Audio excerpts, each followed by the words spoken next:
పరిశుద్ధుడా, పరమాత్ముడా, నీకే సమస్త మహిమ ఆపాదిస్తున్నానయ్యా. ఇదిగో తండ్రి, పరిశుద్ధ గ్రంథం నుండి యోహాను రాసిన ప్రకటన గ్రంథము 3వ అధ్యాయం చదవబోచుండగా, నీ జ్ఞానంతో నన్ను నడిపించమని వినుచున్న చెవులను తండ్రి జ్ఞాపకం చేసుకొని వారికి కూడా ప్రభువా నీవు చెప్పుచున్న మాటలు అర్థం అగుటకు, మేము నీలో ఇంకనూ ఆత్మీయంగా బలపడుతూ ముందుకు సాగుటకు మమ్మల్ని నడిపించుమని యేసయ్య పరిశుద్ధ నామం అడిగి వేడుకుంటున్నాం మా తండ్రి. ఆమేన్. పరిశుద్ధ గ్రంథం నుండి యోహాను రాసిన ప్రకటన గ్రంథము 3వ అధ్యాయం చదువుకుందాం ఈరోజు. సార్దీస్లో ఉన్న సంఘపు దూతకు ఇలాగు వ్రాయము. 7 నక్షత్రములను దేవుని 7 ఆత్మలను గలవాడు చెప్పు సంగతులేవనగా, నీ క్రియలను నేను ఎరుగుదును. ఏమనగా, జీవించుచున్నావన్న పేరు మాత్రం ఉన్నది, కానీ నీవు మృతుడవే. నీ క్రియలు నా దేవుని ఎదుట సంపూర్ణమైనవిగా నాకు కనపడలేదు గనక జాగరూకుడవై చావనై ఉన్న మిగిలిన వాటిని బలపరచుము. నీవెలాగు ఉపదేశము పొందితివో, ఎలాగు వింటివో జ్ఞాపకం చేసుకుని దానిని గైకొనుచు మారు మనస్సు పొందుము. నీవు జాగరూకుడవై యుండని ఎడల నేను దొంగవలే వచ్చేదను. ఏ గడియను నీ మీదకి వచ్చేదనో నీకు తెలియదు. అయితే తమ వస్త్రములను అపవిత్రపరచుకొని కొందరు సార్దీస్లో నీ వద్ద ఉన్నారు. వారు అర్హులు గనక తెల్లని వస్త్రములు ధరించుకొని నాతో కూడా సంచరించెదరు. జయించువాడు అలాగున తెల్లని వస్త్రములు ధరించుకొనును. జీవగ్రంథంలో నుండి అతని పేరెంత మాత్రము తుడుపు పెట్టక నా తండ్రి ఎదుటను ఆయన దూతల ఎదుటను అతడి పేరు ఒప్పుకొందును. సంఘములతో ఆత్మ చెప్పుచున్న మాట చెవిగలవాడు వినుగాక. ఫిలదెల్ఫియాలో ఉన్న సంఘపు దూతకు ఈలాగు వ్రాయము. దావీదు తాళం చెవి కలిగి ఎవడునూ లేకుండా తీయువాడును, ఎవడునూ తీయలేకుండా వేయువాడునైనా సత్యస్వరూపియగు పరిశుద్ధుడు చెప్పు సంగతులేవనగా, నీ క్రియలను నేను ఎరుగుదును. నీకున్న శక్తి కొంచెమై ఉండినను నీవు నా వాక్యమును గైకొని నా నామము ఎరగననలేదు. ఇదిగో, తలుపు నీ ఎదుట తీసి ఉంచి ఉన్నాను, దానిని ఎవడునూ వేయనేరడు.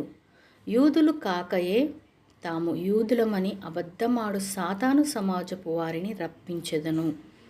వారు వచ్చి నీ పాదములు ఎదుటపడి నమస్కారం చేసి, ఇదిగో నేను నిన్ను ప్రేమించితినని తెలుసుకున్నట్లు చేసేదను.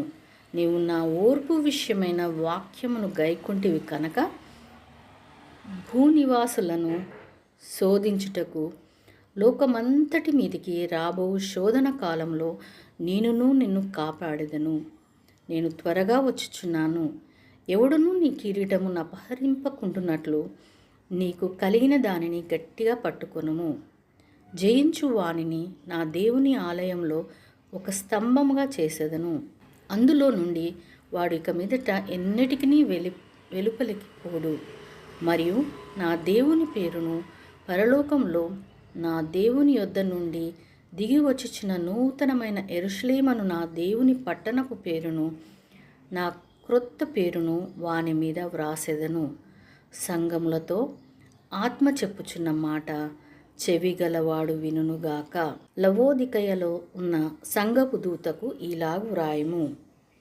ఆమెన్ అనువాడును నమ్మకమైన సత్య సాక్షియు దేవుని సృష్టికి ఆదియునైన వాడు చెప్పు సంగతులేవనగా, నీ క్రియలను నేను ఎరుగుదును.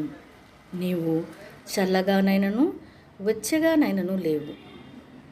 నీవు చల్లగానైనను వెచ్చగానైనను ఉండిన మేలు.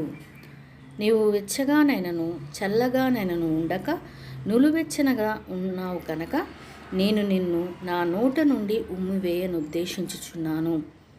నీవు దౌర్భాగ్యుడవును, దిక్కుమాలిన వాడవును, దరిద్రుడవును, గుడ్డివాడవును, దిగంబరుడవునై ఉన్నావని ఎరగక, నేను ధనవంతుడను, ధనవృద్ధి చేసి ఉన్నాను, నాకేమీ కొదవలేదని చెప్పుకొంచున్నావు.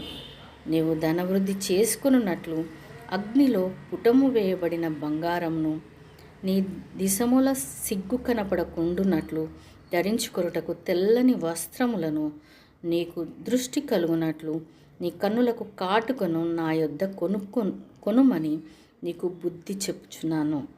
నేను ప్రేమించు వారునందరినీ గద్దించి శిక్షించుచున్నాను కనుక నీవు ఆసక్తి కలిగి మారు మనస్సు పొందుము. ఇదిగో నేను తలుపు నొద్ద నిలుచుండి తట్టుచున్నాను. ఎవడైనను నా స్వరం విని తలుపు తీసిన ఎడల నేను అతని యొద్దకు వచ్చి అతనితో నేనును నాతో కూడా అతడును భోజనం చేయుదుము. నేను జయించి నా తండ్రితో కూడా ఆయన సింహాసనం నందు కూర్చుండి ఉన్న ప్రకారము జయించు వానిని నాతో కూడా నా సింహాసనం నందు కూర్చుండునిచ్చదను.